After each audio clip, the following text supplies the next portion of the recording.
Hello again. My name is Julie Yang. I'm with Chinese American Parents Association. This event is the joint effort of 4 organizations.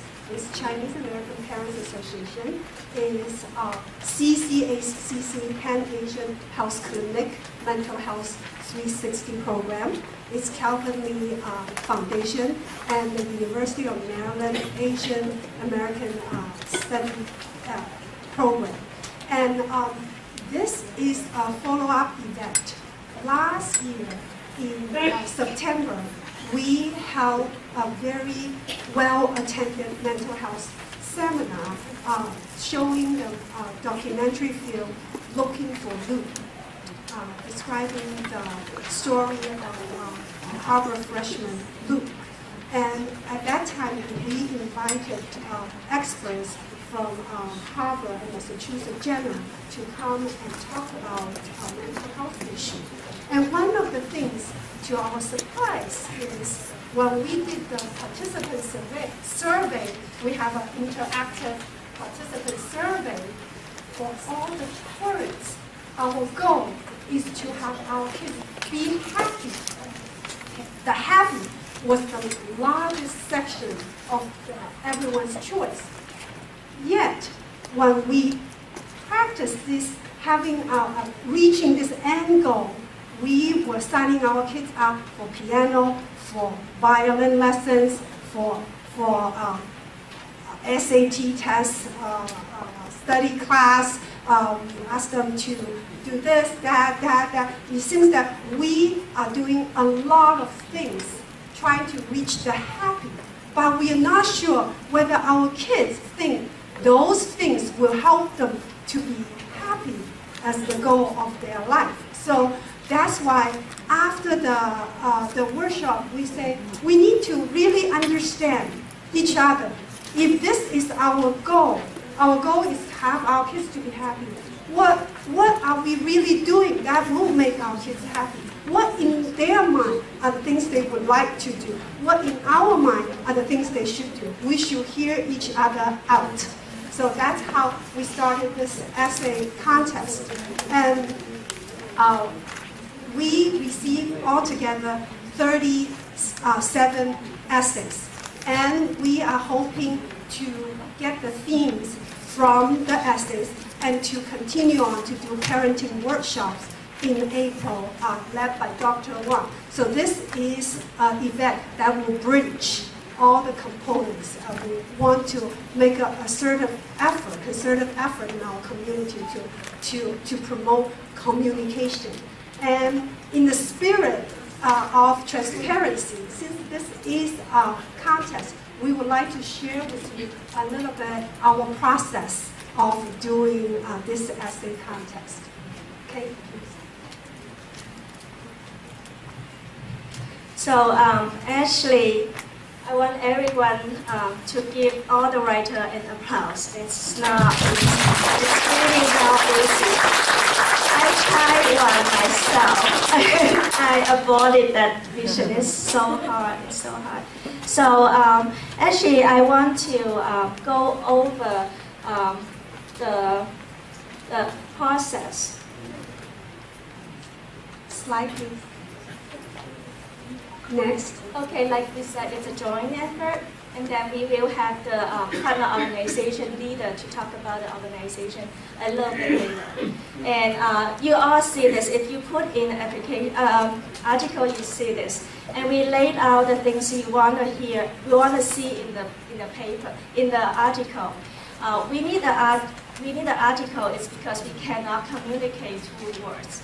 We cannot communicate in our daily interaction. That's why an article is needed. So it has to display some barrier of communication. So we welcome parents to write us a piece. We welcome the children to write us a piece. And it has to be something that presents a barrier. So you saw this. And then we actually have a very strict criteria that we look at. So we want to see the main focus. It's a focus on what we want to hear is 2 generations, about the immigrant experience, and about communication issue. That's the main point. And then it has to it has to talk to all of us. It has to be general. It can be generalized. That's one of the criteria. And then we talk about communication barrier. And then it involves some critical reflection. What's my role in this communication issue? Am I part of it when we have barriers? So we need that. We need to see that reflection. And then we want to see that in this article, it presents some effort. Actually both two parties, the parent and the kid, did try maybe somewhere, and it's successful or it's not successful. We want to see the try out. And then maybe promote some solution for maybe future effort to promote communication. And then, of course, it's an article content, so we want to see a decent article in a standard format. So we do have some standard in here. And then this is actually the criteria, the paper that we use. So we don't pick a winner because I like him. No, so we actually, it's a very strict process. And then we have different points assigned to different parts. And then we put a lot of focus on the main point that we mentioned earlier. So we have 10 judges. Give another applause to all our judges. It's not easy to read 37 articles. Some it's great, some doesn't really. Yeah, it's all great. It's all great.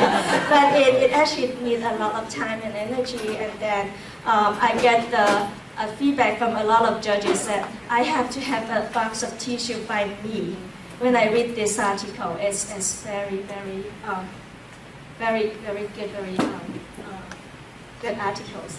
And then the 10 judges are Mr. Pauly. Can you stand up and wave? So, and then we have, I have my name here because my last name is, I have the advantage. Okay, Dr. Xiaoping Shao. Dr. Shao is a psychiatrist with the mental health program. And then Lan Tong Zhai, Mr. Lan Tong Zhai, thank you. And Professor Cixin Wang. Dr. Janelle Wang. Okay, she's traveling. And Miss Julie Yang. And then we actually don't just take the authoritative view of this article. We do listen to the younger generation. So we have Anita Chang. Anita. So she's busy helping out. So Anita is from Johns Hopkins master program, and she's going to medical school, and she's helping to read some of the article. And we have Kyung An. Is a PhD, and it's a fellow with the Asian Study program. And read all the article. I know how diligent you are. And then we have Karen. Karen's in the back. She's a social work student, master program. So we look at the article from different angles. We don't want to miss any good articles. And then if you notice in the original flyer, we intended to pick top three articles and 10 good articles. So that was the original plan. But when we look at the article, we just cannot choose between this one and that one. So and the judge did fight. So we create another category, it's the judge's choice. In this category, each article actually speaks to some point that is resonant to one of the judge or many of the judges. So this piece actually speaks a common tune, a common topic that we want the public to realize how important those issues are. So we actually add in 10 more winning articles. And then, so we got 38 articles, great articles. And then I get some feedback from article writers saying that writing the article down is actually a very therapeutic process for them. They get to settle down and think about and reflect on the relationship, and they write it down. And this morning, actually, one of the writers, she couldn't attend now, but then she come over and pick up the prize. surprised, and she told me that she handed her article to her mom, and both tear and hug and all that. And she said that it's a great experience for her. And what she noticed more is that she's getting more calls from her mom. Good or bad. Mostly good. But I mean, they learn a new way of communication. Because in our culture, we don't, I mean, some family, they don't really show affection that much. So we want this experience to be shared. Other people even didn't really write the article. We want them to think about this, reflect on this, and then maybe our community have a little bit cultural change to really a better communication. So that's the next step. We want to have more people know about this article. So that's why we send out a form asking all the authors, do you want to share? Can we share the article so more people can look at it? So we really pay attention to people's privacy. If there's some content, some detail in the article they don't want to share, maybe they will bring trouble. You know, we're a small society. If they have anything they don't want to share, we will wipe it out. So the main purpose is to bring up the issue. The main purpose is not to people feel uncomfortable about the whole issue. So once we get all the permission, we will put the article. If it is in Chinese, it is convenient. We can put it in the Chinese local newspaper. It's free. You can pick up from a local supermarket. And then we will put it on the website, on the Pan Asian Volunteer Clinic website, and the Kappa website, and all our community partner foundation website. So it will be available. And then actually, if you have a chance to flip through the little booklet that we prepare today on each table. So these are the articles. We actually get a written consent to share. So you get a taste of what the articles are. We don't get to put in all the articles because we don't get the written permission, so we didn't put it in. Once we get the permission, we will just put it on the channel that we have. So Thank you, Kate. Thank you so much. I'm going to turn on the mic. It's a little bit harder. Okay, so we are going to go into our discussion and have our panel discussion very soon. But before we do that, I want to share a little bit of resources of our community. So the 4 organizations, just tell you a little bit about the 4 organizations. So they are the resources that you can go to. And I will just start with Kappa MC, Chinese American Parent Association. So our role is to become a bridge for MCPS parents between schools and our community, between parents and their children, between different community organizations. Our role is to help our children to reach their highest potential. So we believe in ABC, affirm identity, build community, and cultivate leadership. So if you are interested in our activity, such as the Junior Journalist Club or our scholarship, we have a Dr. Alan Chung Scholarship, please do go on the website, CAPAMC, and we also hold different workshops about communication, about applying to colleges, since we are all foreigners here, and many other issues. So please check out our website. And we'll let our CCACC Pan Asia, or Mental Health 360, introduce your programs. So we'll have Mr. Chi Xiang Li, our Executive Director for CCACC. All right. Thank you. Welcome, everybody. I'm representing CCACC, which occupy this space. We're very happy to offer this space for the community service. And in the past few years, CCACC took an initiative to self-fund the mental health program about 3 years ago. And since then, we get help from county government Here, representing the county government is Councilman Berliner. They are very, very helpful to fund us through the last few years in mental health. Even this year, we are expecting to get some funding as well. And thank you very much.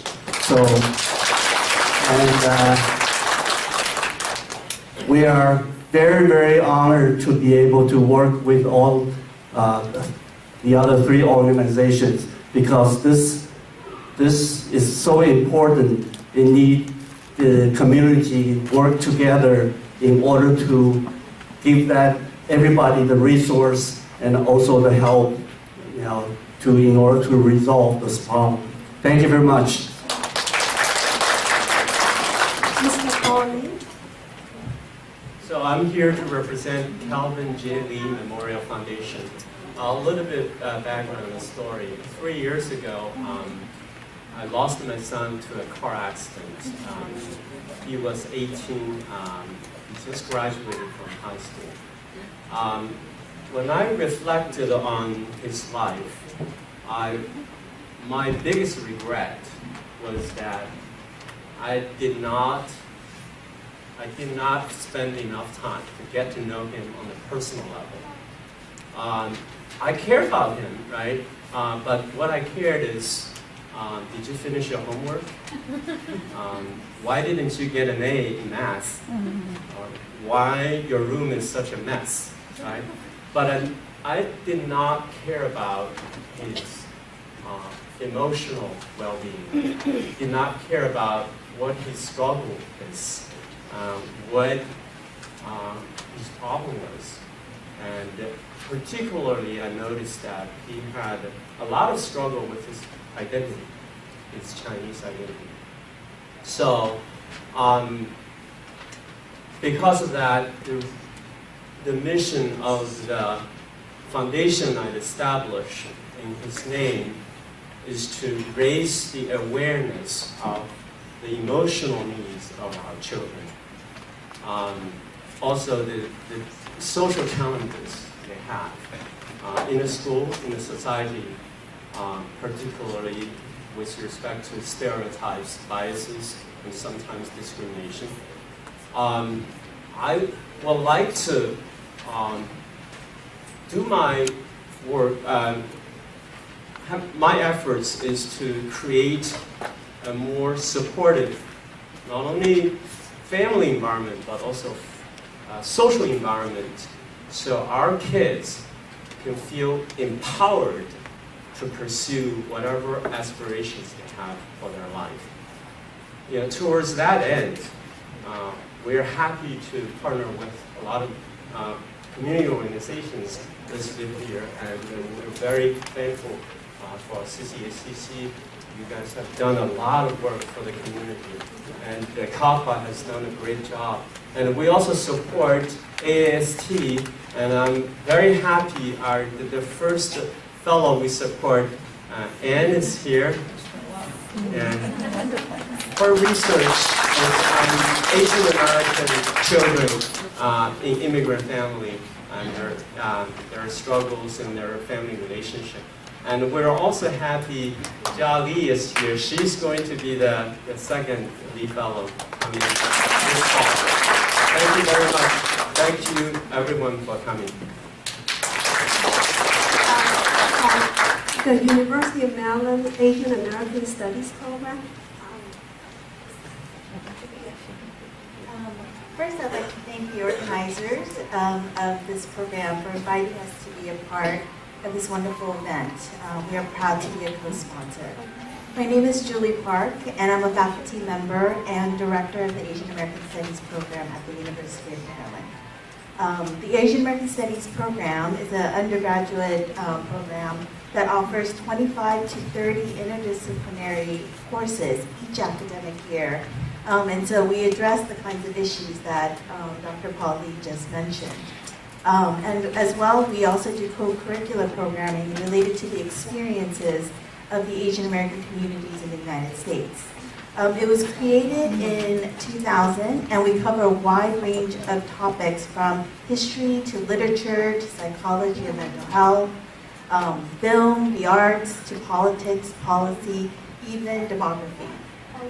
In our courses, students learn about the history of Asian Americans in the U.S. In the last few centuries, leading to now, as well as the issues that we face and struggle with, like identity and communication issues between parents and teens.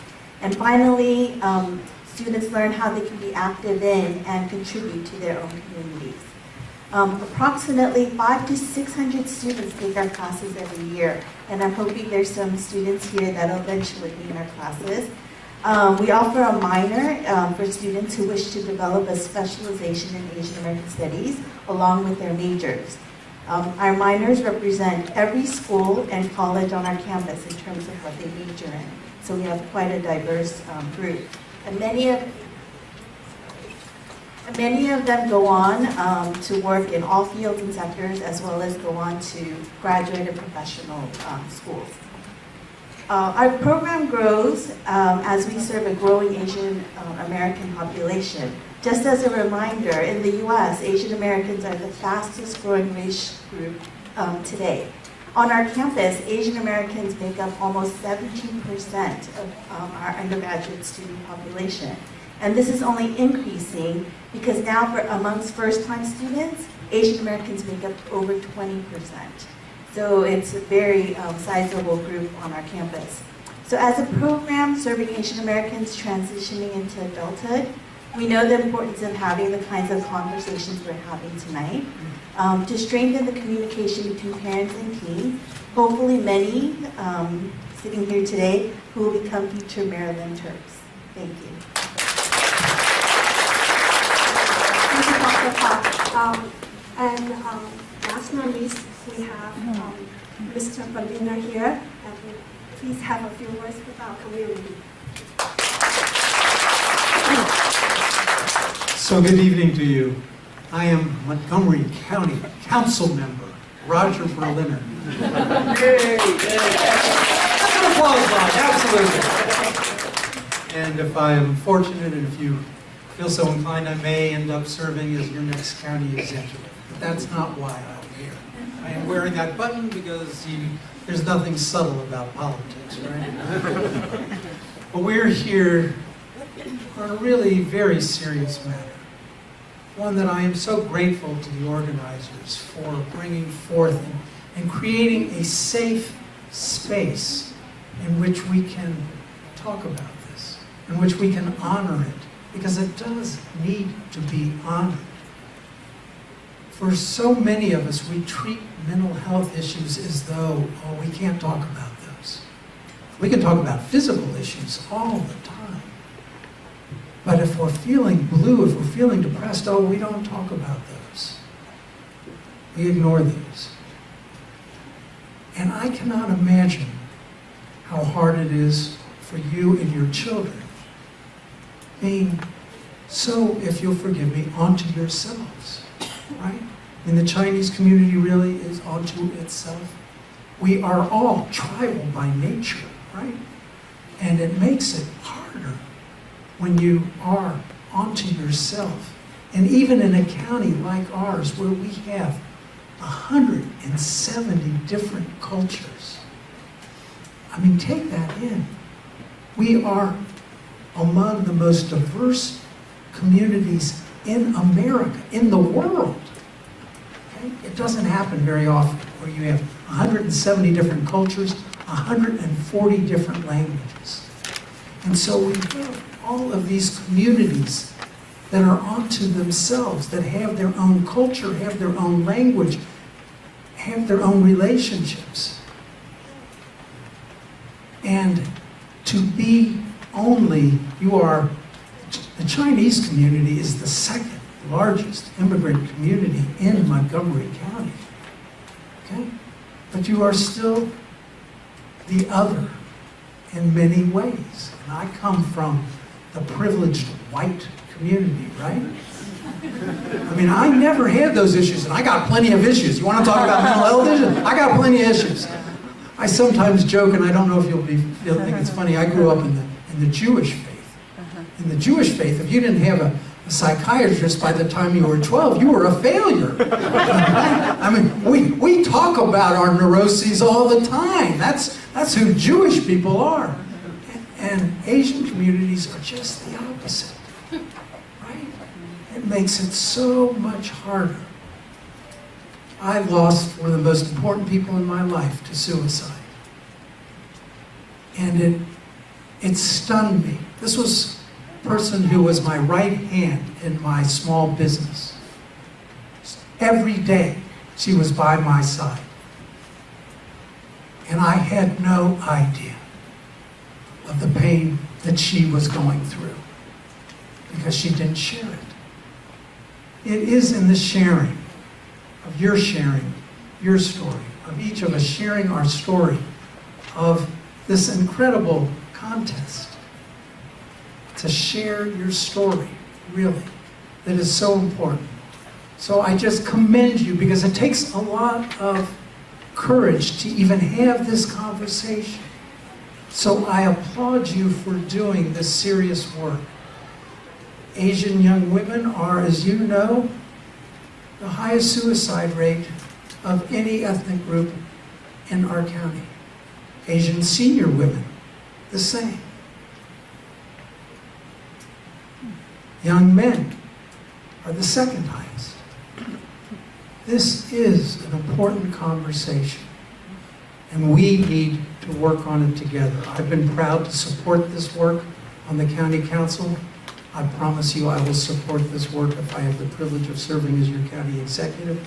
But I am here tonight to just pay tribute to the organizers and to you for the courage of having this important conversation. And allow yourself to give yourself a pat on the back right now. Let's give it up for you guys. Thank you so very much for having me.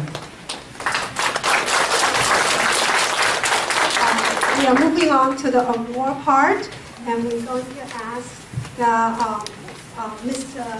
Lee to give out the award.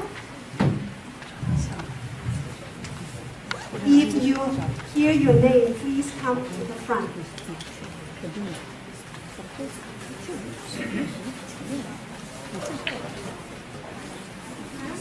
So we have this for Andrew Xu, Andrew Xu. About this, they all love Andrew's kids because it is just why kids like American food over Chinese. Or actually Chinese food are great, but not every day. I thoroughly enjoy not every day.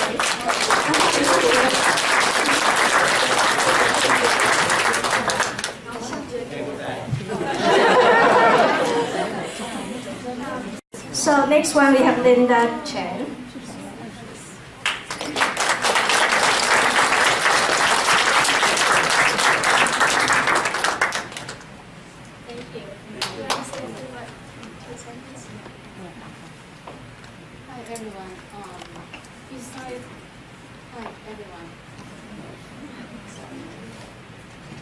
Hello?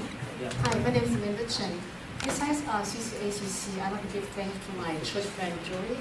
Actually, I got this information from a girl when we had a Transylvania party in her house. That's why I participated in this essay contest. I'm so lucky to get on that. My title, my article is about is your children are not your children.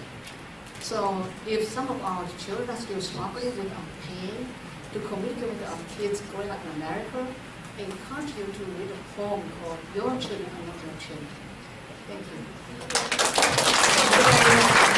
So go ahead and read that The next one is a pair. So it has to go hands to hand together. And thank you for Mr. Hai Yun Zhang and Gary. Gary is in California, so he cannot be here. So in 2 sentences.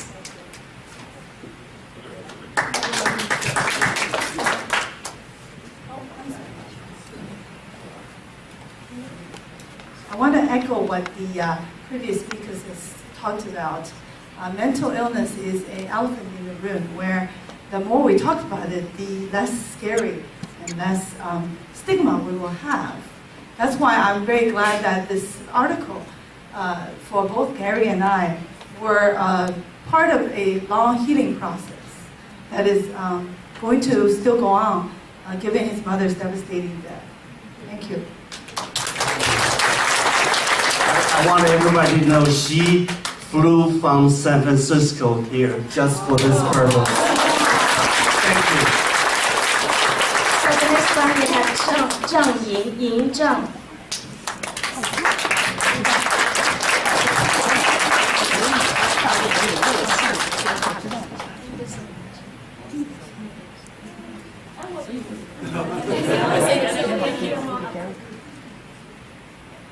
The next one we have Cindy Chen. Is Cindy here? Cindy also talk about a very special issue. They just arrived.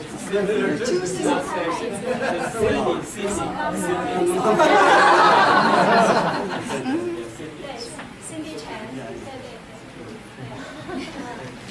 Cindy 就是写了她自己的经历。不好意思，我英文不好，我刚来这里，然后这是第一次参加华人的活动，集体活动，所以我感觉到特别荣幸，然后居然还能拿到奖。今天初次见面，我希望以后经常能够加入这个团队，能够跟大家多联系、多学习。Next one, 嘉里叶，叶嘉。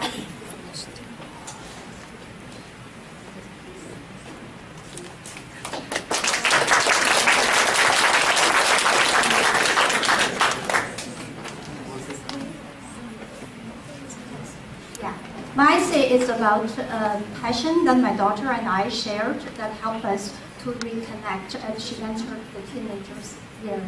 And that is writing. So she's actually also one of the winners and she will come up here. And so that's about it. Thank you. And next one is Alison Xu.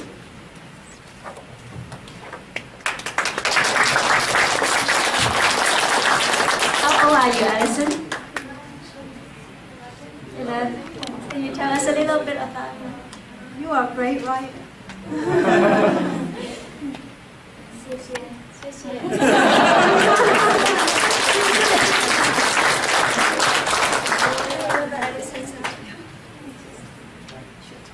Okay, she will be on the panel. Okay. So next one is Megan. Okay. Megan will be on the.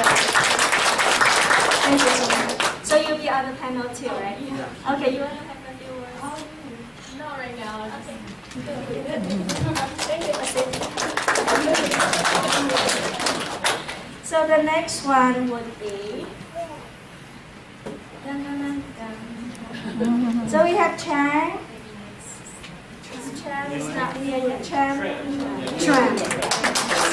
Thank you. Yeah, she will be on the panel list too. We will know a lot more about her later on. So now we have 3 red envelopes. Those are for the big winner. So for the big winner, we have 3 minutes, right? So talk about whatever you feel comfortable sharing.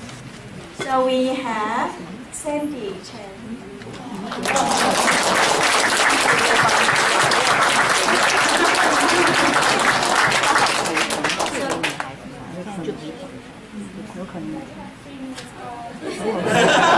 You can use 1, 2. 1 minute.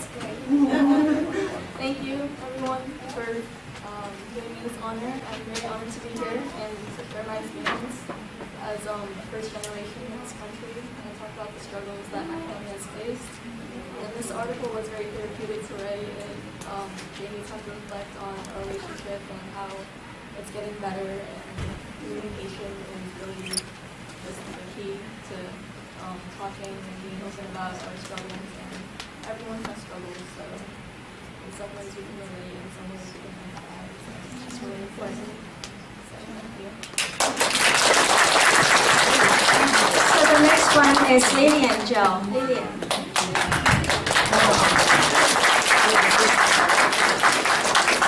You have 3 minutes. Thank you so much for giving me the award. I'm also really grateful to be here. I wrote my piece, I wrote 2 letters. One is to my mom and one is to my dad. I wrote 2 separate letters because they both have very separate roles in my life. My letter to my mom was mostly thanking her for all of the hard work that she has done raising me and my older brother as a single parent. And my letter to my dad was like a stream of consciousness writing because he hasn't been present in my life, and I was just thinking about how I feel not having a dad like a lot of my other friends do, and how that has affected my life growing up. Thank you so much. Thank you so much. The next one we have Kaylin Chan.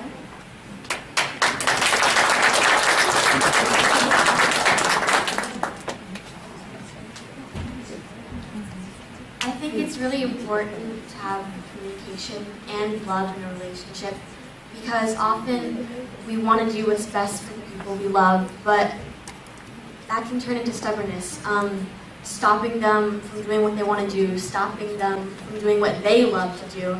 And I think that's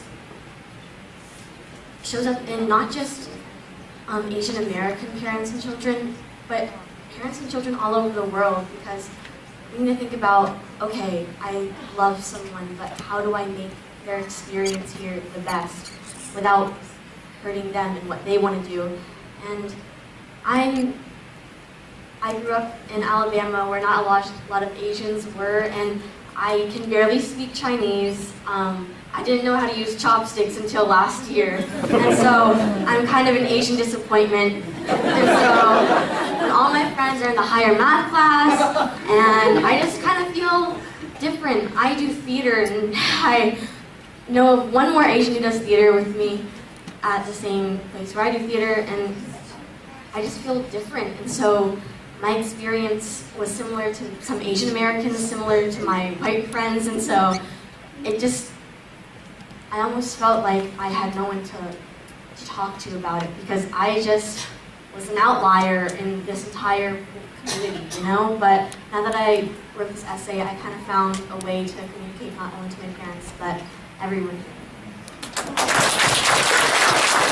And I want to let you know, when I read your piece, I say, oh my God, she's 7th grade, 7, right? Yeah. And I have an 8th grade actually here. Comparison, that was one theme of comparison, right? Comparison.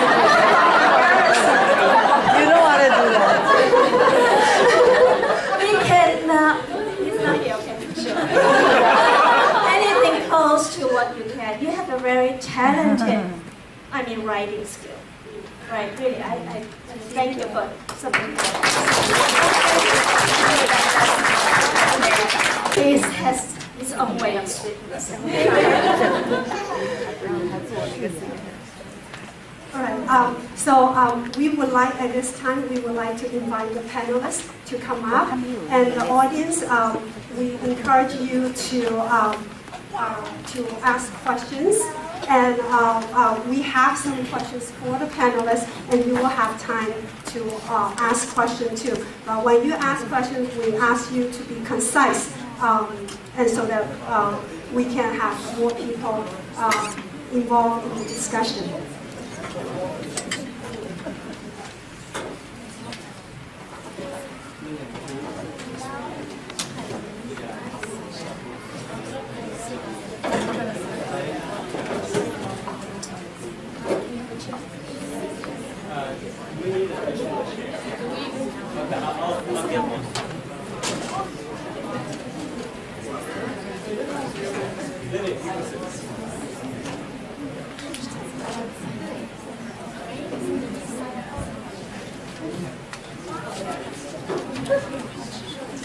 All right. Thank you so much. We have so many great articles. Picking who is going to be on the panel is really difficult. But we really appreciate all of you being here, and we want to hear your stories. And I think that's going to benefit all of us.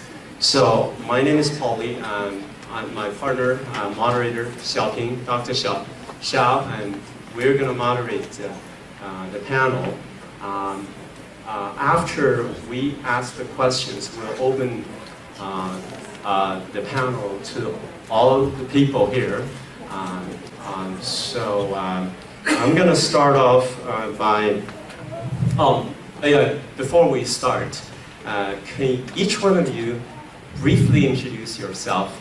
Say something interesting about yourself.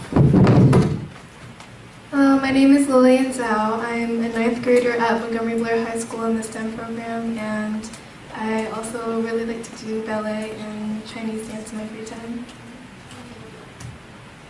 My name is Irene Haiyun Zhang. I currently live in. This is my physics training failing me myself.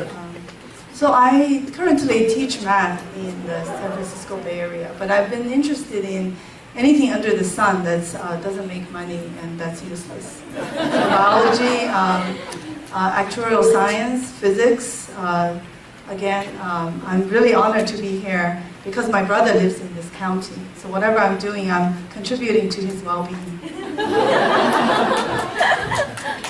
My name is Yin Zheng. I have 3 children, 2 graduated from college, 1 is in middle school. Before they turned teenagers, I heard about horror stories about teenagers. I didn't believe at the time until it happened in front of my eyes. But I know teenager years are difficult for both parents and teens, but trust me, there's a light at the end of the tunnel. Thank you. Hi, I'm Trinity Ann. I'm a Vietnamese American. I'm the youngest of 4 children. I actually teach in Montgomery County. In August will be my first year as a teacher. So I'm excited to be here. So, I'm Kaylin Chang. I attend Herbert Hoover Middle School and I am a 7th grader. In my free time, I do theater, singing, and baking. So that's me. My name is Sandy Chen. I'm a freshman at Montgomery College this year, and I also volunteer for an organization called NAMI, which stands for the National Alliance Against Mental Illness.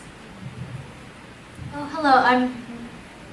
I'm Megan. I graduated UC San Diego, and I moved here last year for a research fellowship in affective disorders, so like mental illness, which I'm really interested in.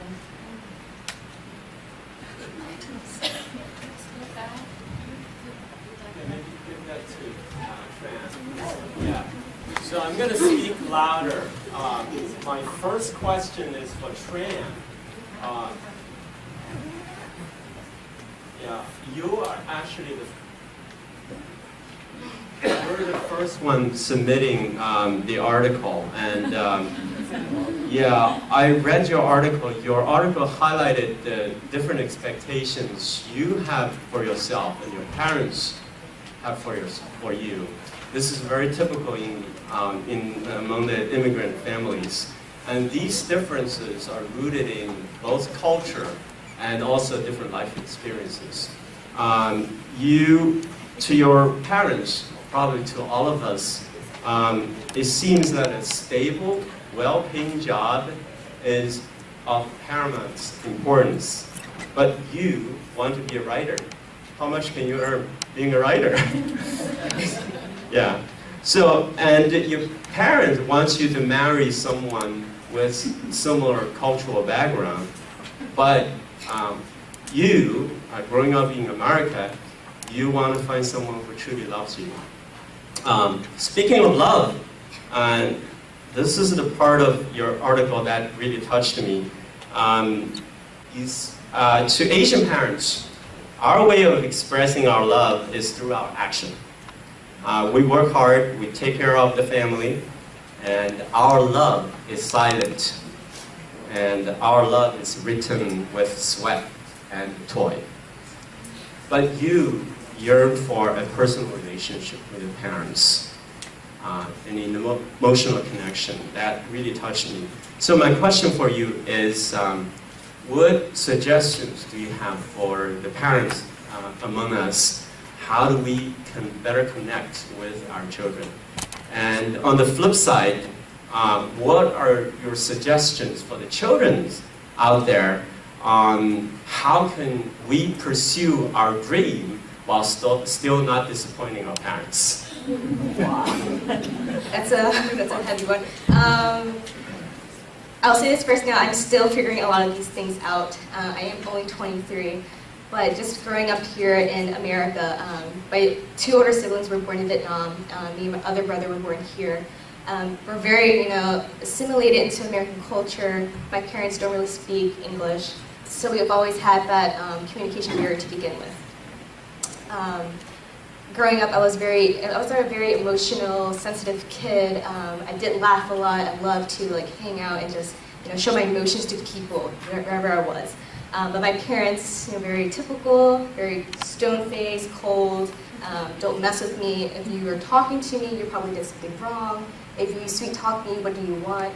That's just what it was.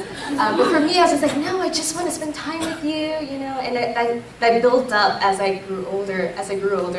And especially for me being the youngest, I was a little bit spoiled in this area where my parents did show me a bit of affection. But because of that, I craved that more as I grew older. And it wasn't until high school when I was able to go out with my friends, because you're a girl, you stay home. I went out and I saw how my friends' family dynamics were so different. The parents were so involved. They asked you about how you're doing, what projects are you doing in school, what are you interested in once you graduate high school. But when I came home, whenever I'm at the dining table with my parents, I'm always waiting, expecting them to say something. Like, how was your day, Tram? Or, what did you eat? What do you like to eat, But I always leave the table, with a very disappointing feeling. It was never that. It was, if you don't have anything to say, that's good. No news is good news, right? Just tell me if you want to get a job, we'll get you a job. If you want a car, you work for it, kind of thing. So it was always that type of conversations with my parents.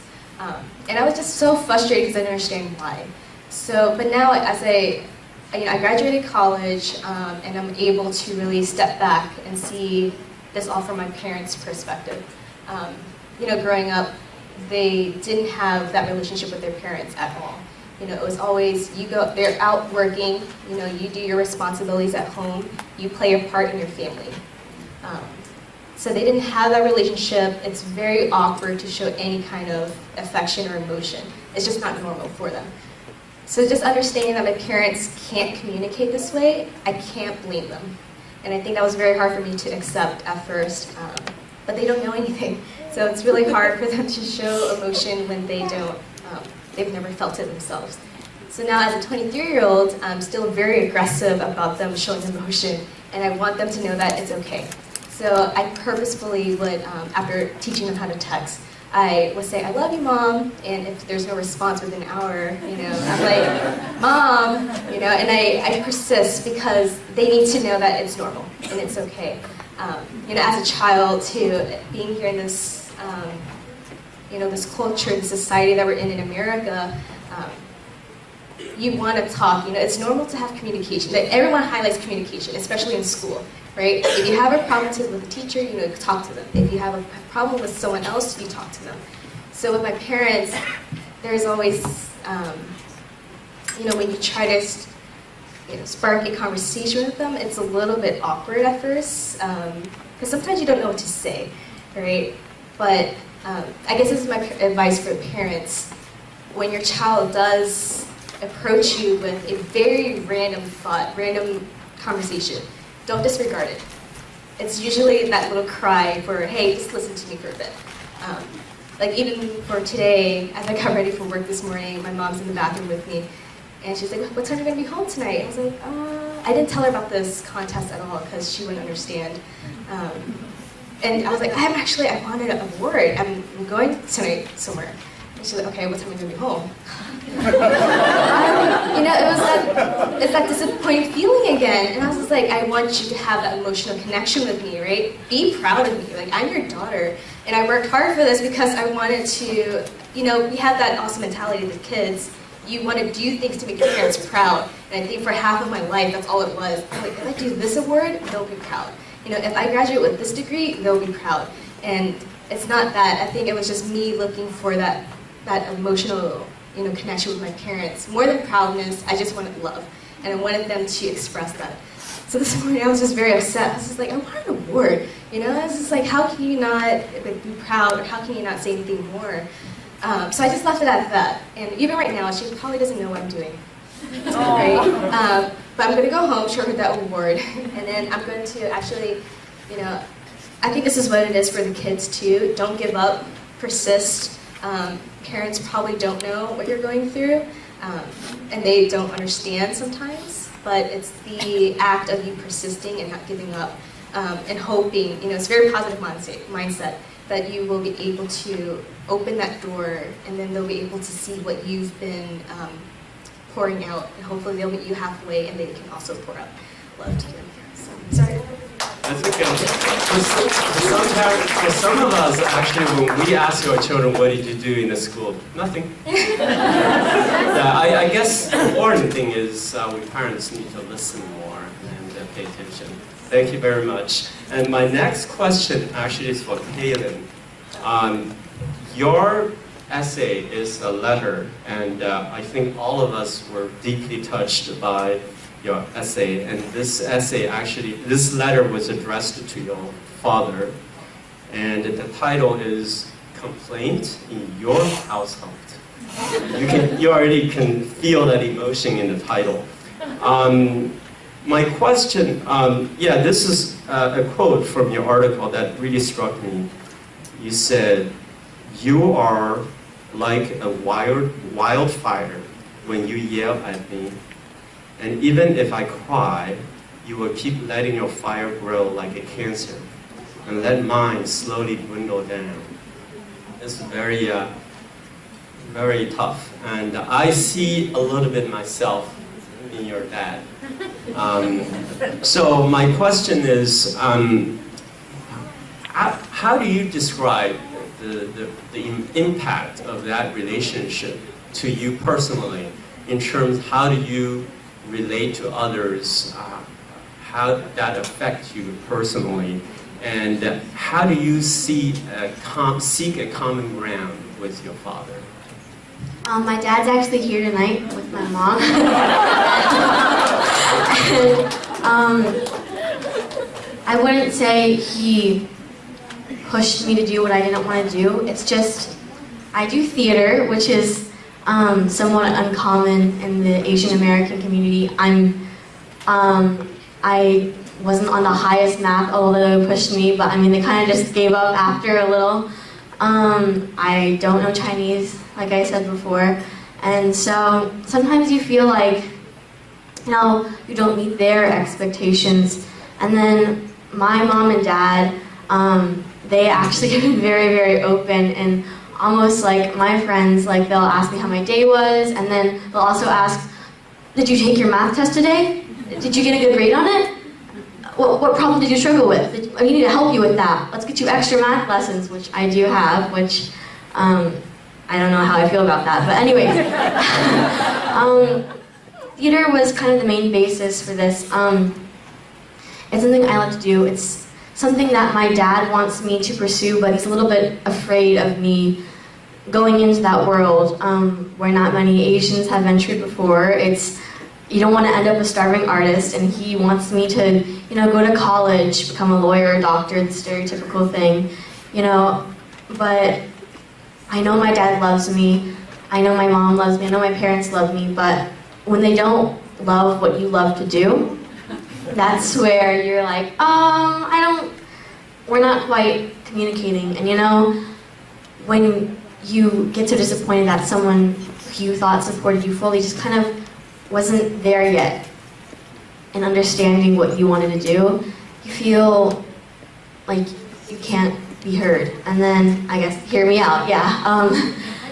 So, I think my dad, I can talk to him, but I've always talked to my mom. I've always related to her because I guess we talked about girl problems and, school friends and stuff like that. My dad was always the one who talked about more logical stuff like math grades, and he also taught me some emotional lessons on the way. He said, don't quit, don't give up, because I know you can do it. And that's where I felt, but you don't feel this way about theater. You always want me to do math and other things that, you know, will lead to good success, but not the success that I want. And in the letter I made for my dad, it was sent in an email, and I talked about pain and how I am not forced, like many of my Asian American friends, they are forced to the limit. They're taking a bunch of extracurriculars, but I'm not like that. But I'm not like my non-Asian friends at school who sometimes are laid back, don't get pushed as hard, and they have a relationship with their parents that's so unique. But with me, I could always talk to them, but there were just some things that wouldn't get across, you know? And in this letter, I kind of addressed that, talking about what pain is and how we deal with it. And I also kind of talked about the 5 senses, you know, what you see, what you hear, and what you overall experience in a father-daughter relationship. Thank you very much. I think the lesson for us, the parents, is that sometimes we have to, we live feeling insecure as immigrants, right? So we tend to force our children on what we believe on the secure path. But sometimes we have to accept our children the way they are and let them pursue whatever the dreams they have. And I think that's a lesson we ought to learn. It's hard. It's easy said than done.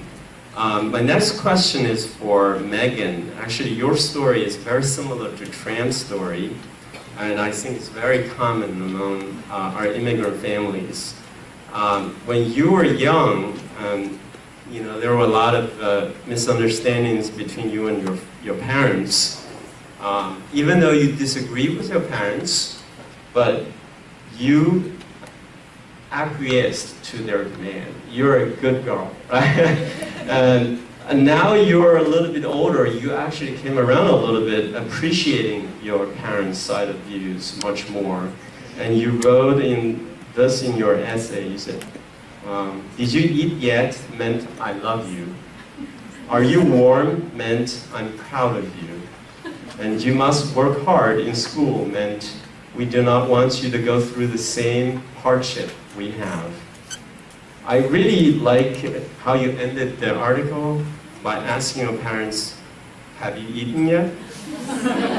That's a lot of love and understanding.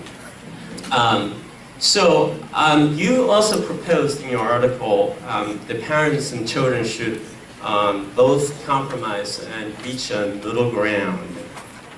So can you elaborate a little bit? How do we compromise? How can we find a middle ground there? So I think a lot of Asian American parenting is more authoritarian, where the parents just demand without asking for the opinions of their children. And I think that that type of parenting where it's just a demand without asking how the children feels is really closing a lot of open communication and dialogue that can happen, and it closes the opportunity to build a relationship with the child. So it makes the child not be able to want to tell their parents anymore or share things about their day. I mean, like my upbringing, I'm very close with my grandma. We're best friends. It's weird, but me and my parents don't have a great relationship because it's more of them asking and then me just like giving into their demands. So I think it would be good if the parents just kind of asked like, oh, like we don't want you to be friends with this person, but allow their children to kind of give their perspective on certain issues before coming up with a demand and having the child just do that. So I think it just takes a lot of compromise and communication with both the children and the parents. Yeah, thank you very much. Oftentimes when we communicate with our children, we use certain tactics. The one tactic I used to use is scare tactics. It's like, if you don't do this, your future is in jeopardy, you know? And the other tactic is let them feel guilty.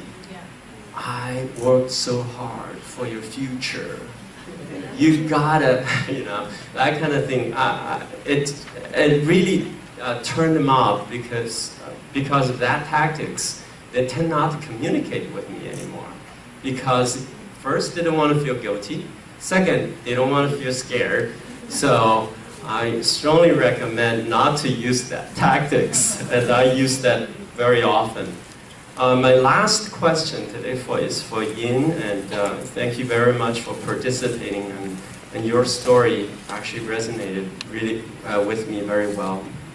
My son also loved football, and he also wanted to be 100% American, not hyphenated. Your article, you mentioned that the principal actually, one of the school principal once advised you, don't be your children's friend, be their parent. I agree half of that, because I do think we need both to be their parents and be their friend. Being a parent means that we need to exercise the role as a parent.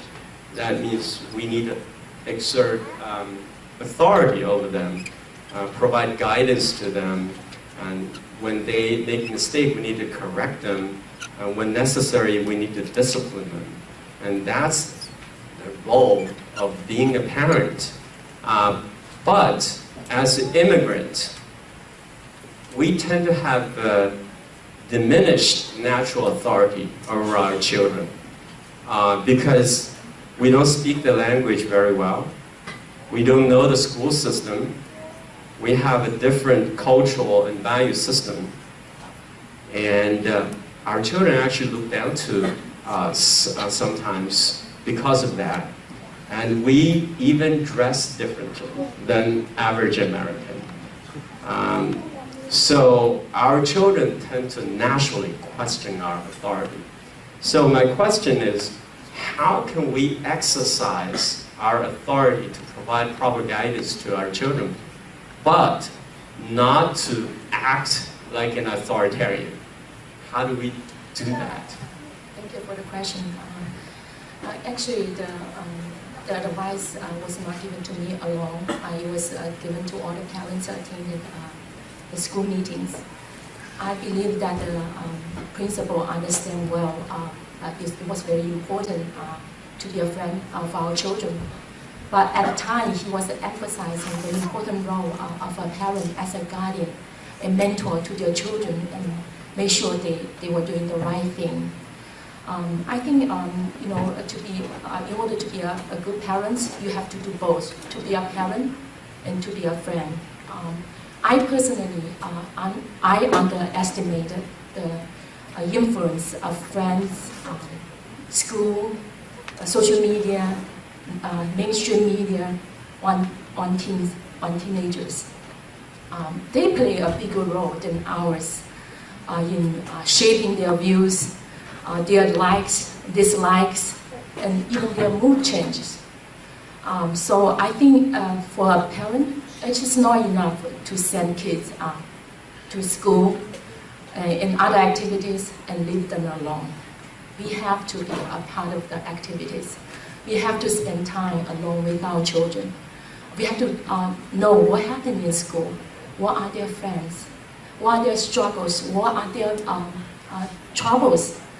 We also, I think we often did not do it. We did not find a right occasion to talk to our children, tell them our stories, how we struggle when we were little at their age, how our values were formed, why we think, why we have the values and standards and expectation of them, why we have that, how we make the decision, how we try to help them to meet the expectation. They did not know very well because we did not explain to them, because they did not know why we did that. So to summarize that answer, I think just to be a friend of your children and also gain their trust, then they will respect your authority. The last thing I want to share is that we know we have the plenty life experience. We are old enough so we can choose a path for them, an easy one, a shortcut for them. But that's not what they wanted. So we have to let go as parents, let them make a mistake and take their faults. And for that, what the principal said, at the time he said that don't be their friends, to be their parents, check on them. I want to attend, if I have the time, I'll share a very short story about that. At the time, I was struggling with my two sons. I did not understand them. But after that principal's words hit my heart. That day, after going home, my husband, my son normally, he stay in the bathroom for a long time. I was irritated always, I open and say, why, what are you doing, get out. But that night, my husband knocked on the door, no response. He forced the door open. And I was in shock because he was trying to hide something. I was very scared. I thought he was using the drug. I thought, my goodness. But fortunately, it was not. He was just holding a game that he borrowed from his friend. So I did not understand them, but I understand what the principal said. We have to know our children. We have to know what they were thinking. But I did not know at the time. Thank you. Thank you very much. Yes, we definitely need to spend time with them. We need to earn their respect. We need to earn the authority. That doesn't come naturally. Thank you. Now I hand the time to Dr. Xiao. Thank you, Dr. Li. Okay, so we had first 4 panelists and answered Dr. Li's questions. And I actually learned a lot. I learned a lot. I'm not just a doctor, I'm also a parent. And also the first generation, and I have 2 American-born children. I resonate a lot of thoughts and struggles and hope and a lot of things. So my fortunate thing is my daughter is very vocal, and she just pinged me there. If she doesn't like something, don't guilt me, don't guilt me. Yeah, like that. So I'm thinking today we organize this, and I have also been involved in this mental health 360. The reason is, we organize this for teenagers because the teenager is more focused on kids going to become teen or post-teen. Because this age, our brain has a great growth spurt. Not only their body, their brain, and they also the hormone. And a lot of things they have to dealing with inside of their body. Now they also have to deal with outside of the culture difference, a lot to deal with. So just as parents, as children, and we all try to understand ourselves a little bit. So we go from there. Well, I think when I first came to US, and I'm not sure if everybody else feel like that, parents. When you first came, you want to give your children the best. And you also, when you came, compare the life here and compare the life back in one of the Asian countries, Vietnam, Korea, China, possibly material-wise and the comfort level, convenience level, possibly will be much better than what the life we had. So usually we don't think any depression can happen, any emotional difficulty can happen, because your life is so comfortable. When I was back in college, when I tried to review for my test, there is no air conditioning. Not everywhere air conditioning, so what you complain about? What's sad about it, you know? Oh, what's a depression come from? Spoiled, you know? Yeah.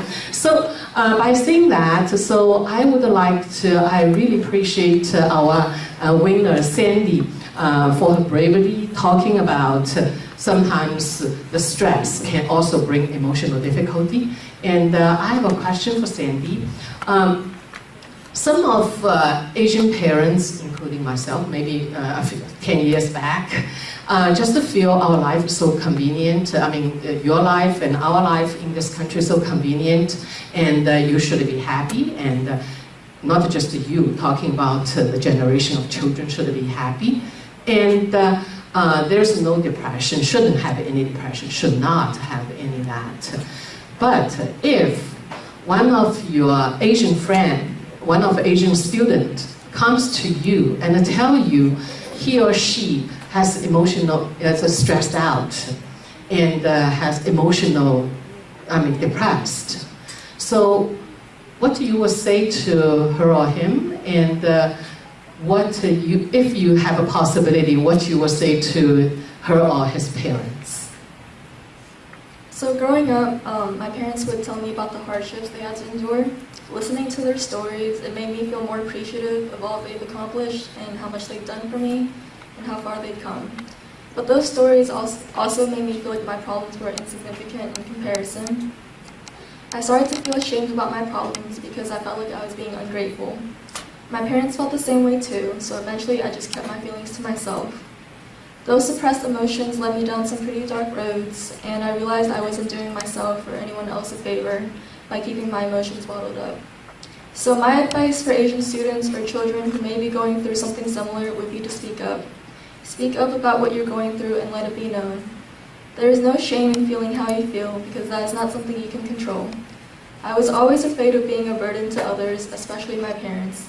They had enough to deal with, so I didn't want to add on to that. But that is not the case. It hurt my parents more when I kept my problems hidden from them. We should keep in mind that communication works both ways. It's on us, the children, to speak up about our problems or when we need help. But parents also have to be willing to listen and listen without passing judgment. Sometimes we won't feel comfortable disclosing what is bothering us right away, and parents should respect that as well. My parents always tell me that it's okay if I don't want to tell them what's happening right away, but I should remember that they're always willing to hear me out, and they assure me they won't judge or compare my problems to anyone else's. Thank you, Sandy. Just to think about, to hear me out. The parents and every individual, you grow up in a specific environment, your perception to any particular things probably is different from any other person. Even two siblings, they can have different perceptions.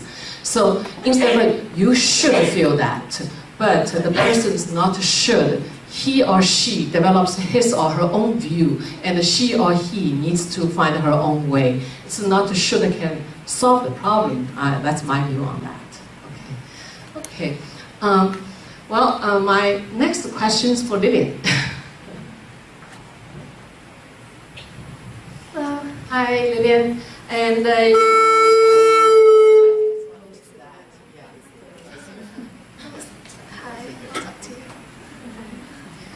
and you wrote. Maybe you should sit next to me. Because it's a feeling.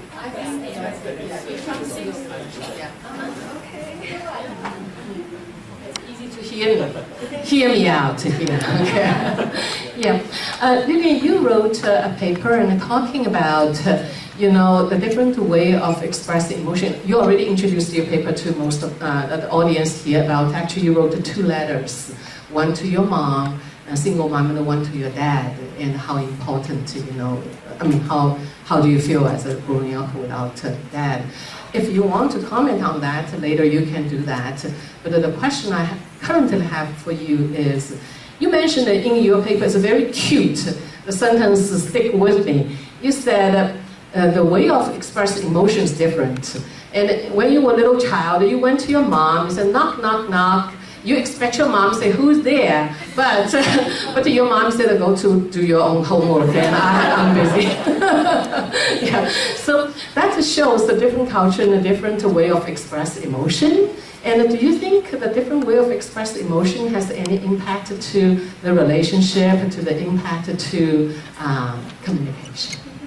So, I think the way that I thought affection between families was expressed was by spending time with them and having conversations with them, which was what I tried to do a lot.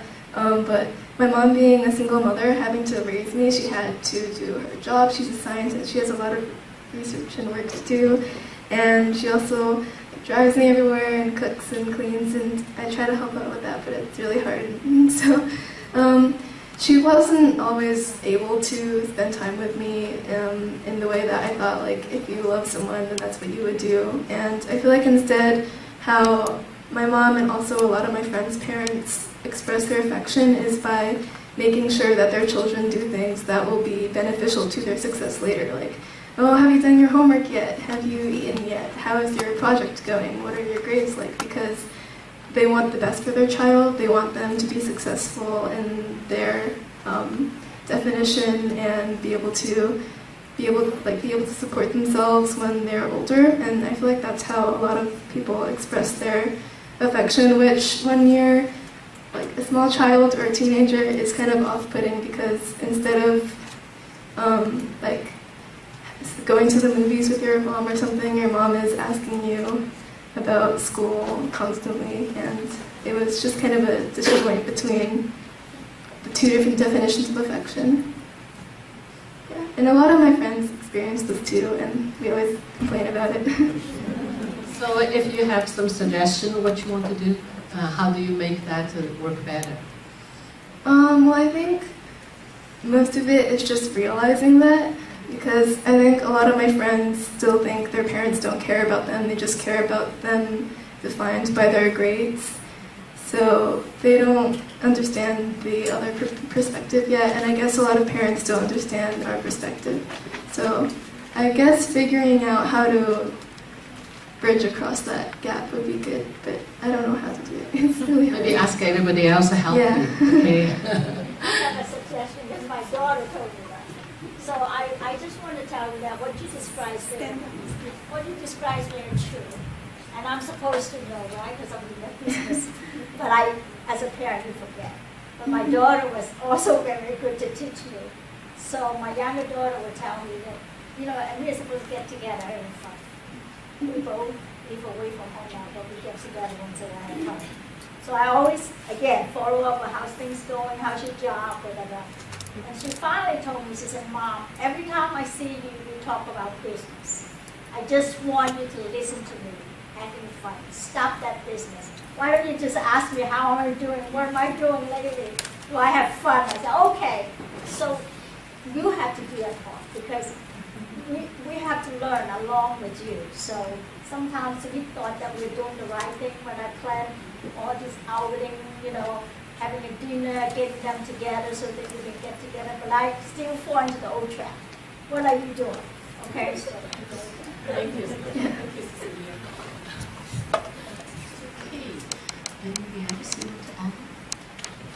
So about living with just my mom and not my dad, so that means that my mom, like I said before, has a lot of work to do, and that meant that I had a lot of time by myself when I was a little kid. I do have an older brother, but he is much, much older than me, and I remember being very, very small when he moved out of the house and started working. I think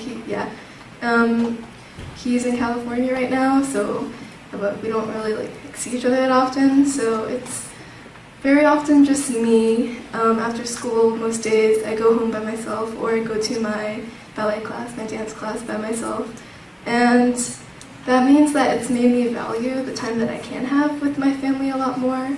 Whenever we go to vacation to California to see my brother, I'm always really happy about it, because it makes it more special, because it's not like I see him every day. And it's nice because we don't fight. We don't have a lot of the sibling problems that I often hear about whenever people have older brothers. And my mom and I also, we don't have as severe of a problem with communication as a lot of my other friends do that have siblings or more people, because it just makes it harder to talk with more people. So when it's just you and another person for a really long time, you get to know each other and it's really comfortable. So yeah, I have not as much of a problem communicating with my mom, but there's still always the awkwardness of, I want to try to have a conversation with her just about random things, and then she starts talking about school again, or... Our Chinese parents are very practical, right? Yeah, we always don't beat around the bushes, talk about the business. Or she's just working and I don't want to disturb her, or I'm working and she can't disturb me. So it's just hard to find times to be together, and that means that when we do, it's really worthwhile. Thank you, Elaine.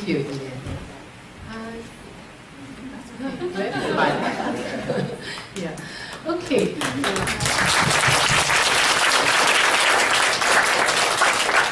Our last question is to our guest. She flew from California to here, Haiying. Yeah, she wrote a paper. It's about her friend's son, and she has been taking care of that son because her dear friend committed suicide. So, so I will raise this a little bit theoretical question, but Haiying will explain to you. So I wonder, so because that friend is Chinese, so I would like to ask, do you think the different culture, we call it cultural stress, may have anything to do, may have any contribution to mental illness, or the mental illness itself may have some impact to get familiar with the culture, adapt to the culture, acculturation? Before I go into any theory, I am a mother of 3 too, and my brother just came with he also has niece and nephews.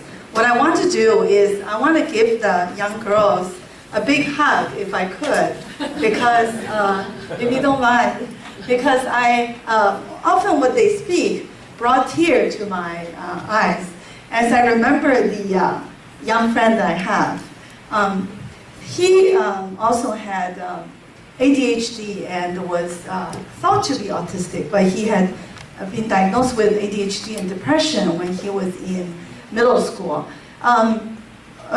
Go back to the theoretical question of acculturation crisis. The long word which you sent me in the question, I didn't even understand it. So as you know, I would go into Wiki to find out. So I had lots of notes that I had to write down. As we all, as a first generation immigrant, that long word simply meant that we had to move from one culture to another. There are bigger moves, there are smaller moves. The most classical case of acculturation was the annihilation of the Native Americans by the European culture. So that is really a collective annihilation. But for us, most of us voluntarily moved to this country in order to seek for a better life.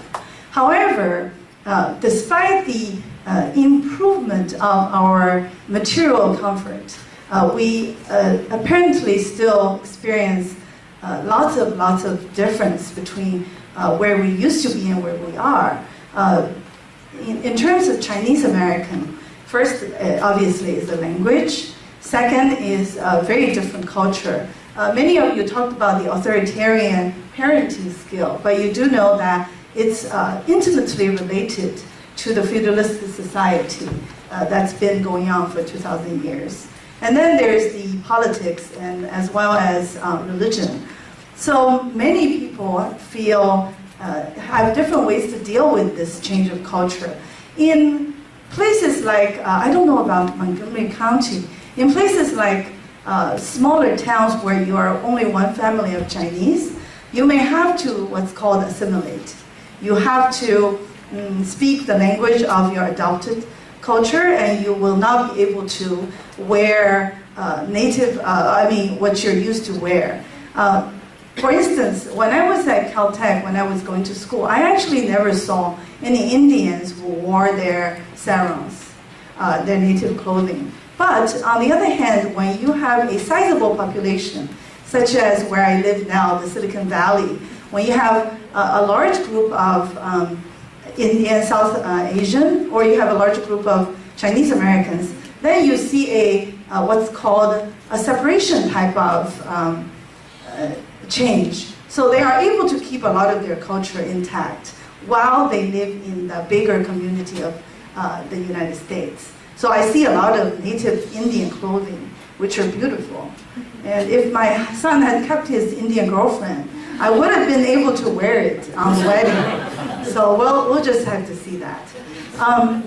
But then going back to the acculturation crisis, And no matter whether we take the separation route or the assimilation route or some other way, we have to grapple with some sort of loss.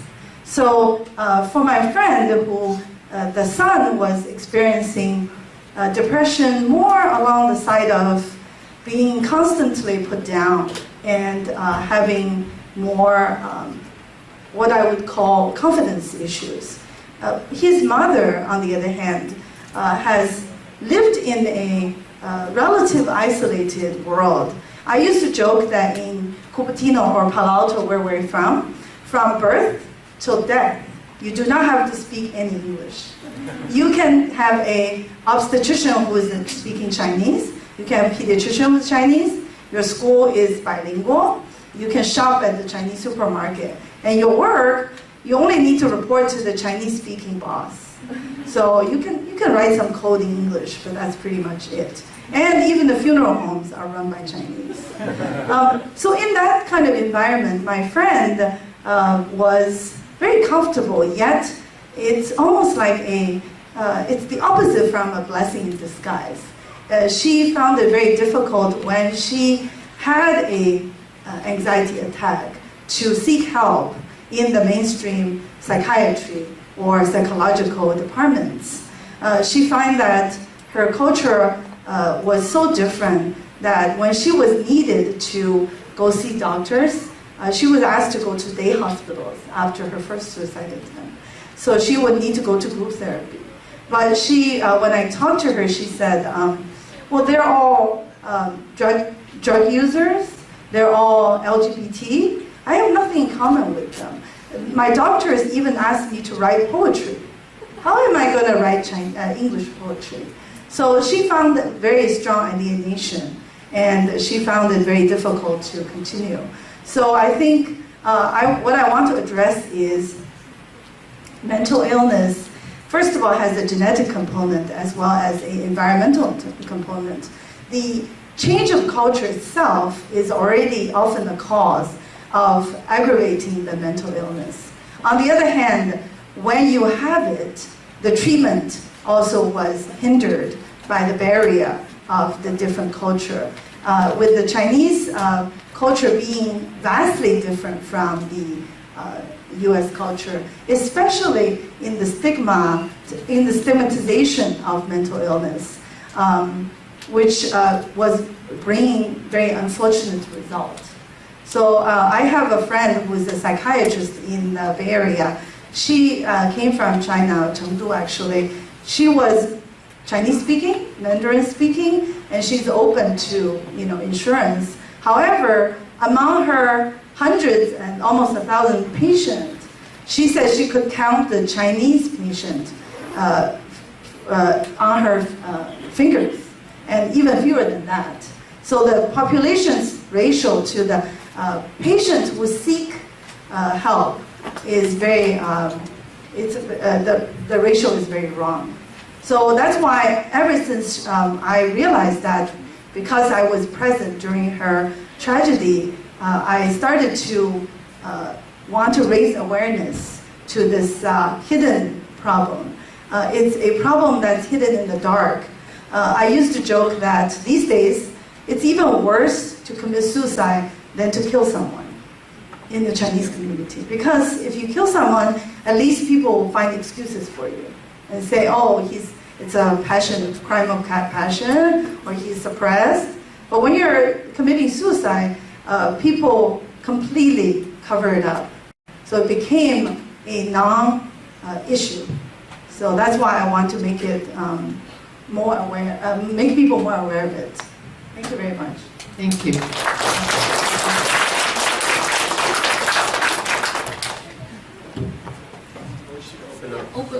Yeah, now we will open to the audience for any questions for panelists, and we will pass you the microphone. And I just want to let you know, yeah, we're open to you for asking questions, and we will also, in the end, we have Dr. Wang from University of Maryland to do academic summary about our articles. So what we can learn academically. So that is the issue. And yeah, so just want you ask, after you ask questions, still sit down for the most, the best part. I don't have a particular person, but I wanted to see if anyone had a comment on this. An observation I found in Western culture is psychology or therapy has a high articulation bias. The ability to tell your story, the ability to explain it properly, and then the other side has to understand it. And with a lack of communication already inherent in Chinese culture, to try to get the parents to learn how to articulate, let alone the children to learn how to articulate, is inherently difficult from a culturalization issue. And I wonder if Chinese culture also has maybe more they talk out or they show their love through behavior versus articulation. So any observations? Hello? Yeah. So I know a lot of my friends, I'm in a really rigorous STEM 9-year program, and it's really difficult sometimes. A lot of my friends, they are having troubles with school, and they feel really upset, and they feel like they can't talk to their parents. And so they're really lucky wherein we have a really supportive friend group, and they can talk to us. But I do feel like if there was ever a situation where a therapist would be needed, that it would be really difficult, because I feel like she said it's hard to find therapists in the area that understand the struggles that an Asian person would have, especially since there's already the complication with the parents. And it probably also doesn't help that I do feel Asian American families have to show their love through more behaviors instead of like verbally. So that's also another part that would make it difficult to take any issues that are there into counseling or into therapy. I want to add a little bit. I don't think communication is all about articulation or verbal. A lot of time it's just being there, listening. It's a lot of nonverbal. In fact, sometimes saying something actually will be counterproductive.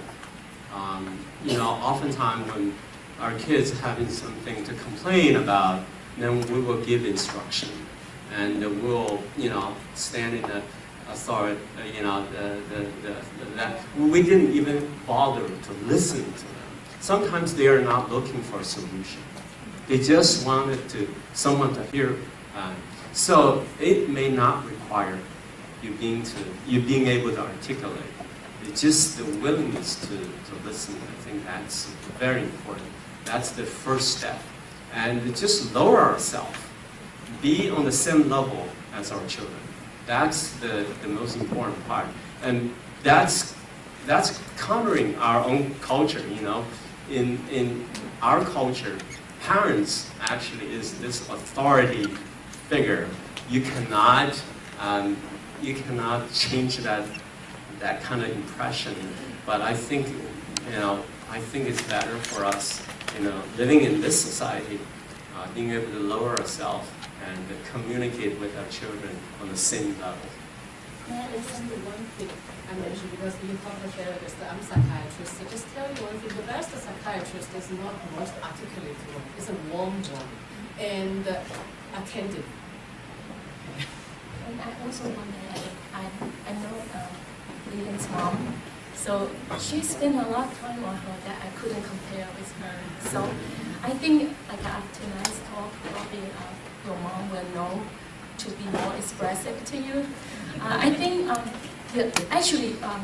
I learned a lot from my daughter. I know we as parents, we are working parents, we work very hard. Asian parents, a lot of times we both work. So we did not have enough time. We thought we have done enough. But I think sometimes we have to slow down, take a trip. I found out that the last time I can talk to my children when I travel with them. In those occasions, they will listen, they will talk. And also at the evening time, especially when they were little, spend time with them.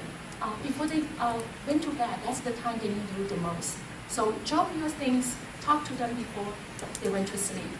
And when you form that habit when they were little, that habit will stay with you, and they will talk to you until they are really old. So, thank you.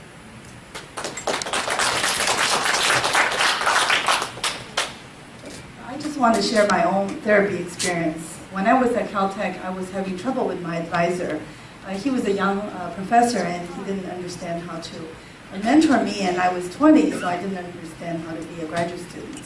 So I went to see a therapist thanks to a postdoc in the lab. She happens to be white, and my English hopefully is worse than it is now. I have improved since. So I think it's less about your English or your ability. Chinese in no way is inherently bad at expressing yourselves. We claim we have the beautiful Chinese language to boast in the world. I think it's about the intention, like Polly said. It's the intention of you putting yourself on equal footing as your children. And I was seeing the therapist for 4 years, and they really worked on, guess what? My relationship with my parents. And that was a very useful, cathartic experience, I would say. And that's why my brother and I think we are all quite healthy thanks to our constant self-reflection and discussion about things. So I don't think language is a problem. And the Chinese parents shouldn't need to think that they would be laughed at by their children because the English is not good enough. Because the children's Chinese are definitely not as good as our Chinese. So this is the last question because we need to move to. Actually, I just want to share something. My daughter just finished her college, and there was a difficult time. And finally, she said, we're talking about a lot of parents to listen, right? She tried to tell me about Kim Kardashian. I said, oh, what are you talking about? I'm not interested. Why are you looking at this? Why you watch TV show like this? So now thinking back, we are all more open. She talked to me more. She was like, yeah, I tried to tell you, I watched this, and you always dismiss whatever I do, you dismiss it. So I think as parents now she talked to me about K-pop, all this, the Korean scarf. I just listened. I said, oh, okay. So that's the hint that she wants to talk to you. Yeah, she wants to talk to me. My job is listening, not judging. And one criticize about from her is, you always judge anything I told you. So I'm very quick. Whenever she said, I immediately have an idea. I have to let her know my thoughts. So which is put her down. So I'm learning, and I think I can share my experience with other parents here. Thank you. So with that, we are getting ready for our next part. Maybe we end this discussion here. And if you actually do not have the chance to say out your thought, use the survey, use the feedback. We really look at it and very value your feedback. We actually have two parts, Dr. Wang's parts, and Julie Yan will also share one exciting news in the very end. So just stay tuned. Thank you for this great panelist, and thank you for all the parents being here.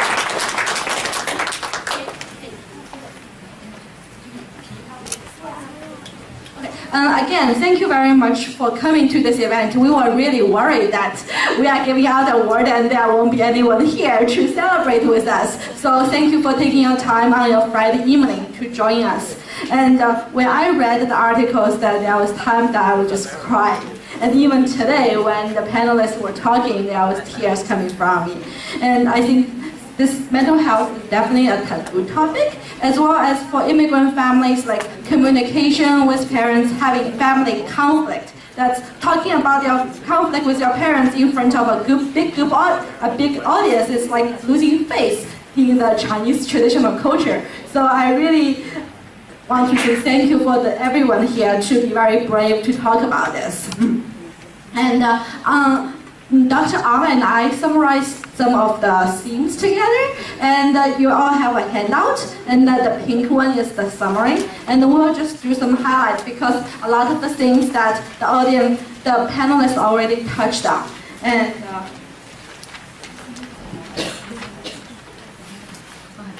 so we'll talk about issues and challenges, and we'll talk a little bit about solutions. And over and over, we hear students talk about parents have high expectations, and parents are very direct. When you are having a conversation, they ask you, how's your day? How was that test? Did you do well? Did you get A? If not, what can we do to help you so that you can get A's?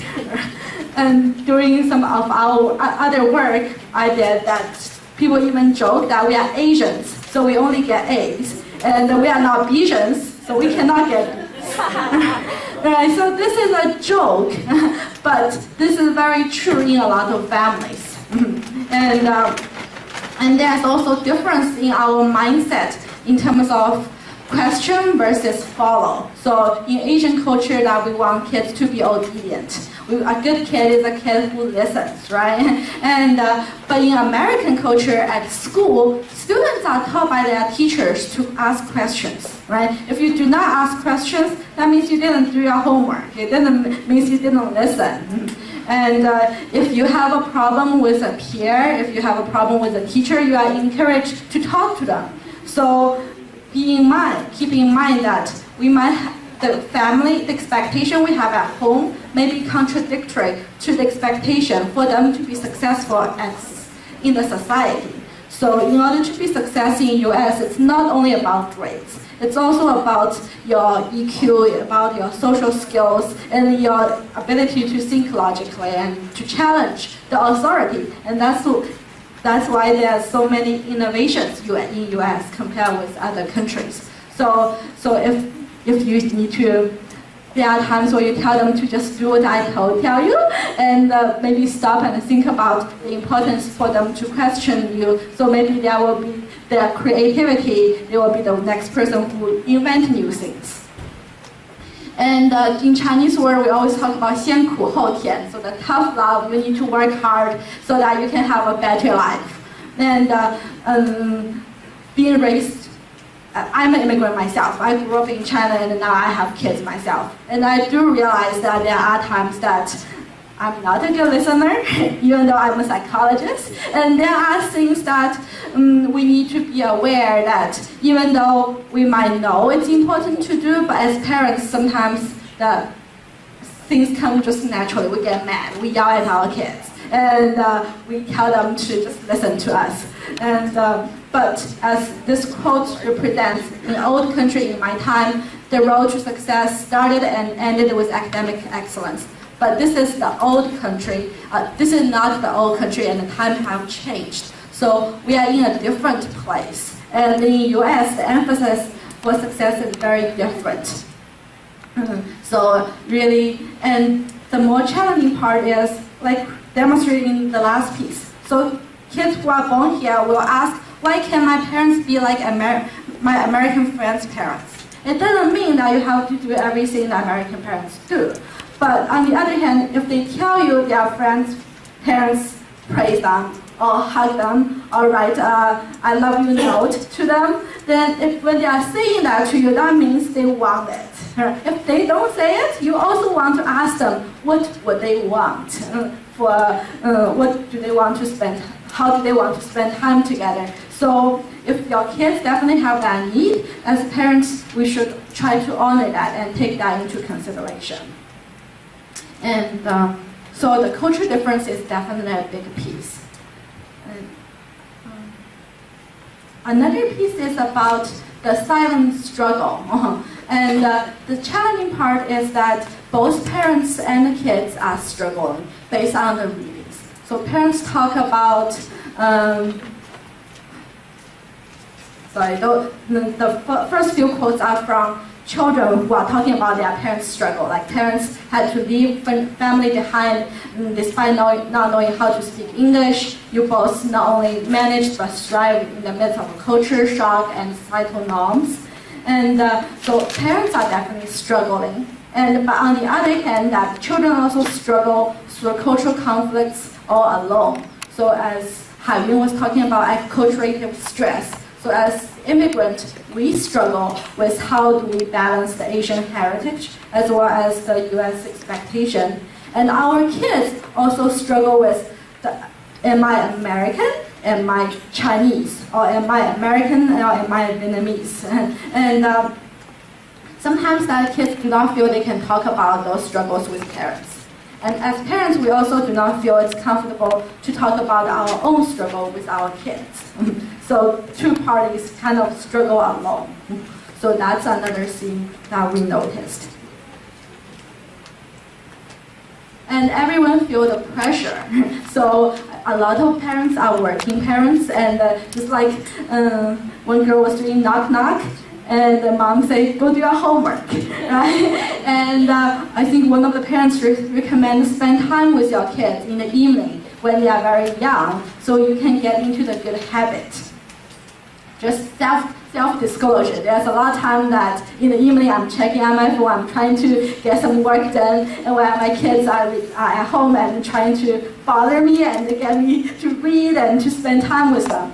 So it's really important that while we do want to be successful at work and provide for our kids, we also want to kind of slow down and enjoy the time we have with them. Because when they are in college, even if you want to spend time with them, they won't be there. And so something I would recommend is to do a special time. So that's something as a psychologist, in part of the treatment, one of the evidence-based treatment for parent-child interaction therapy. We just ask parents and kids to spend 5 minutes together every day. And for some parents, they say we cannot do it every day. Then maybe pick a day in the week. Maybe on a weekend, spend 5 minutes of this special time with your kid. And to do something special. Meaning, when I say special, meaning during that 5 minutes that kids are taking the lead. So they get to do whatever they want to do. And then if they talk to you, and even if you don't like what they say, you say, right? So people have those jokes about psychologists. So you can be a psychologist, all you need to do is say, and nodding, and interesting, tell me more. Right? So even if we disagree, we can still say, that's interesting, right? That's no judgment. Right? And even if you might disagree about the movie star, about the show, but you can say, interesting, tell me more. So that's something I would consider, I would suggest you to consider. Yeah, so parents feel the anxiety, and the anxiety expressed and pushing the kids to do well.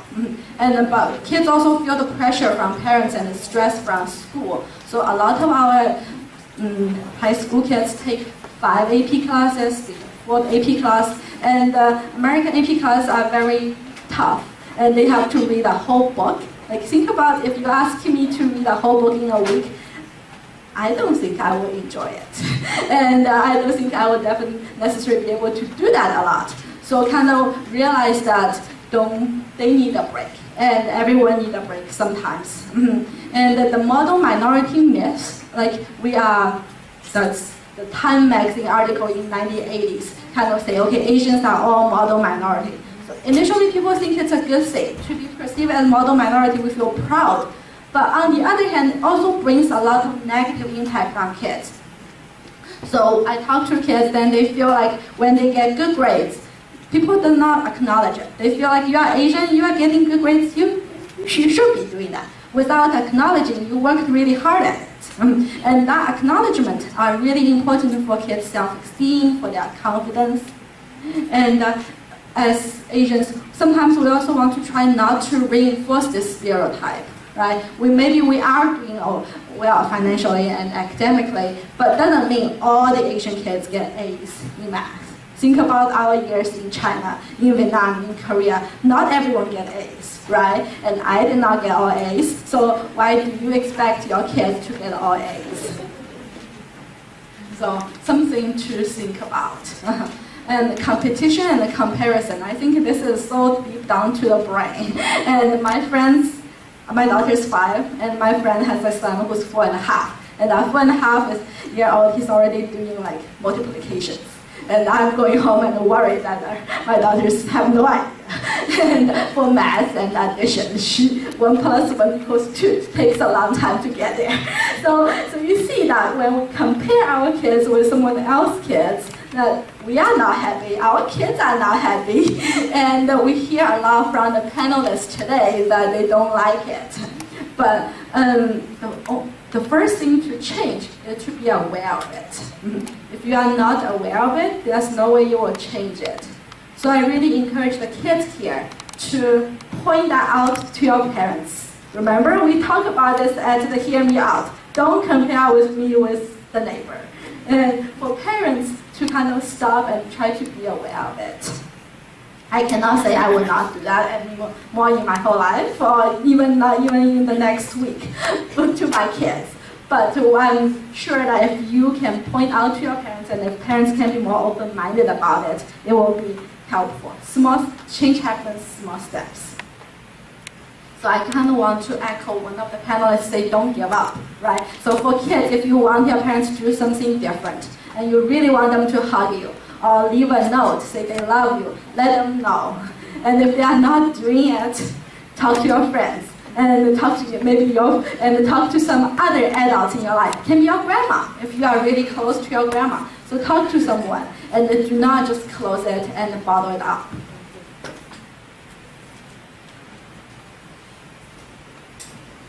Okay, so another theme that come across, as well as mentioned by one of the audience, is the communication and the verbal expression.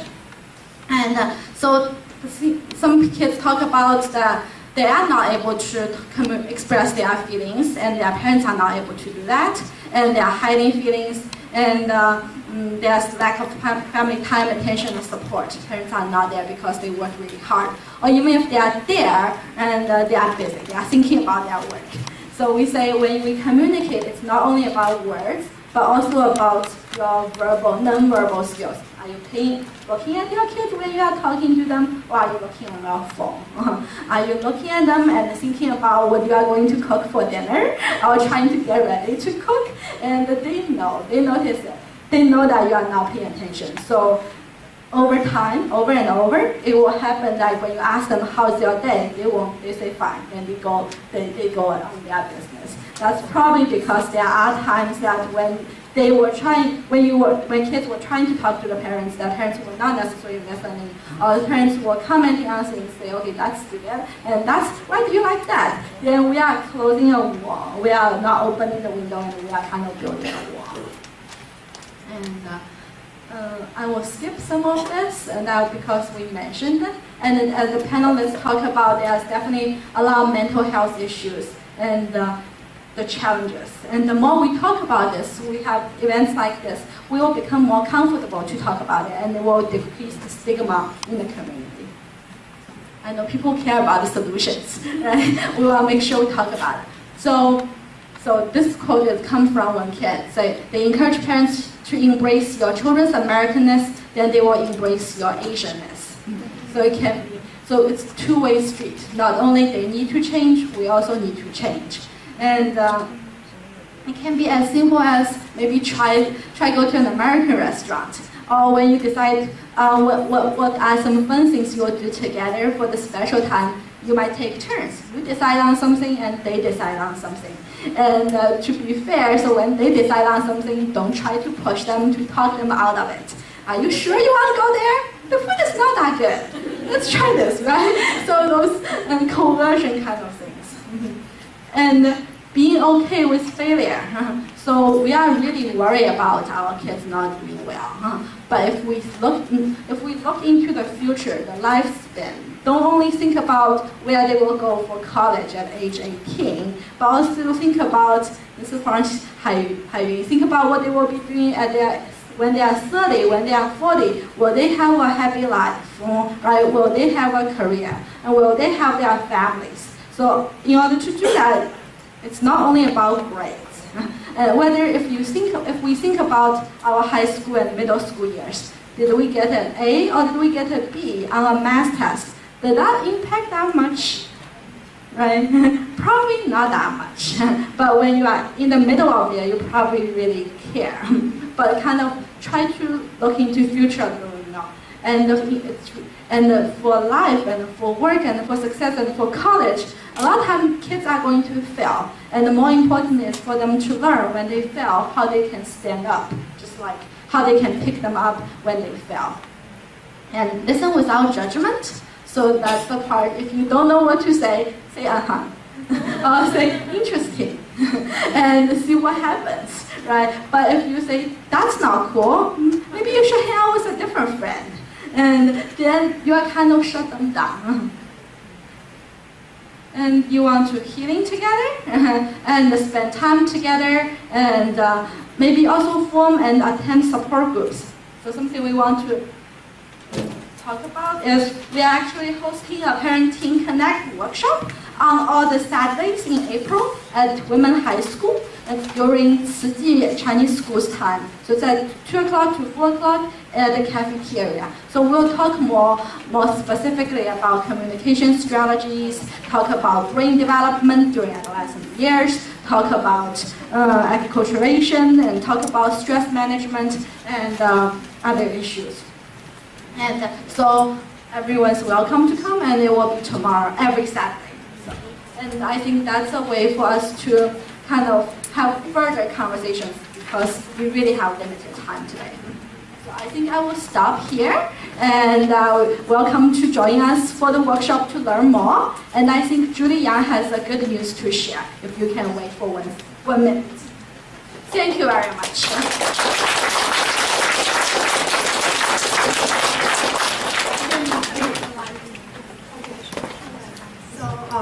Thank you everyone for the sharing during the panel time. I think the discourse was wonderful. Thank you for summarizing. And I have, like I mentioned, CAPA MC's mission is to be a bridge between schools and families and within the community. And today we had a meeting with MCPS, and there were a lot of good ideas that we discussed. One of it is Asian Pacific American Heritage Month. And then we are going to do, partner 4 organizations are going to do a lot of activity in the communities for the families, students and parents. MCPS has agreed for the first time that they are going to do an event for their staff. They are going to show honor and duty the Delta, Mississippi Chinese American. They plan to do that with their staff so that they will learn the history of Asian American in America and trying to rid of the stigma we are perpetual foreigners. Okay, so that is one piece of good news. And the second piece is we are looking for ways to work together with MCPS. And one of the things that CAPA MC would really like to do is have a parent liaison in each school that will work closely with the administration and the parent American families, and so that we can address issues locally. If every school has an issue, then this parent can help to bring schools' attention to the issue of our community. And it's an opportunity for our community also to participate more deeply into the PTA activities, into the school initiative.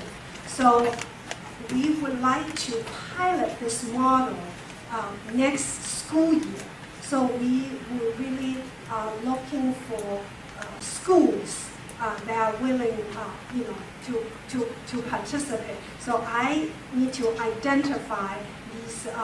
I think it's so important we all learn how to advocate for ourselves. So I would like to identify interested parents in our community. So if you are interested, please come and see me, go onto our website, and we hopefully will have very lively, interesting community life so that our children not only have a wonderful experience growing up here, and they will be willing to have something to come back to serve in the community. And thank you so much Any other things, Kate? So this is just 1 minute. This event is organized by 4 organizations. And to coordinate 4 organizations is not an easy job to do. And I want to recognize Kate and her team. And put a lot of effort there. Thank you, Kate. So one last word I want to share is that I can take advantage, the privilege I have is asking my son to write an article for me, hear me out. And my son said, Mom, if I have something to tell you, I can just tell you. There's nothing I cannot tell you. And that's sweet. And then I was like, wait a minute, when you're doing all this, doing the video game hours and hours, I'm going to write an article, hear me out. So this is a lifelong process to communicate. I mean, doesn't matter teenage time, adult time, when we're grandma, we still want to communicate. So hear me out, it should be the lifelong theme of communication. Keep that on. Okay, thank you for coming here today. Don't forget to leave your feedback to us. We really look at it and then we will need your feedback. And if you get our email of the event notice, we will keep sending you event that we host. If you don't, if you're interested, put your email in and we will make sure our information gets to you. Okay, with that, we close today's event and thank you so much. Out of a million fun things you can do, you choose to be here. This is important for you. And I hope you have a safe drive home. Keep warm, the snow's coming, and we'll see you next time. Thank you.